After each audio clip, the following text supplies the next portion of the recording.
प्रेमानंद महाराज, जिन्हें प्रेमानंद महाराज भी कहा जाता है, भक्ति और प्रेम की परंपरा में एक महत्वपूर्ण संत और कथावाचक माने जाते हैं। वे भगवान श्री कृष्ण के अनन्य भक्त थे और उनके जीवन का उद्देश्य कृष्ण प्रेम और भक्ति का प्रचार करना था। उनकी कथाएं और कहानियां भक्तों के हृदय में प्रेम, भक्ति और भगवान के प्रति समर्पण की भावना जगाती हैं।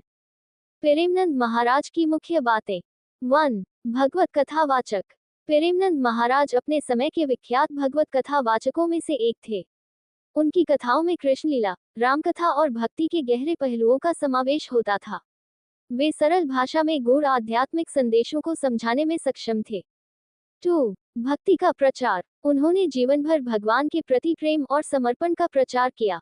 उनका मानना था कि भगवान को केवल भक्ति, प्रेम और विश्वास से प्राप्त किया जा सकता है। 3. लोकप्रिय कथाएं। महाराज की कहानियां साधारण जीवन से जुड़ी होती थीं, जिनमें भक्तों को जीवन के विभिन्न पहलुओं में आध्यात्मिकता को आत्मसात करने का संदेश मिलता था। सनातनी। 4. प्रेरणा और शिक्षाएं। उनकी कहानियों से लोगों को सिखाया जाता था कि सच्चा सुख भौतिक वस्तुओं में नहीं, बल्कि भगवान की शरण में है। वे अहंकार, ईर्ष्या और लोभ से बचने की शिक्षा देते थे। यदि आप उनकी किसी विशेष कथा या शिक्षाओं के बारे में जानना चाहते हैं, तो कृपया बताएं।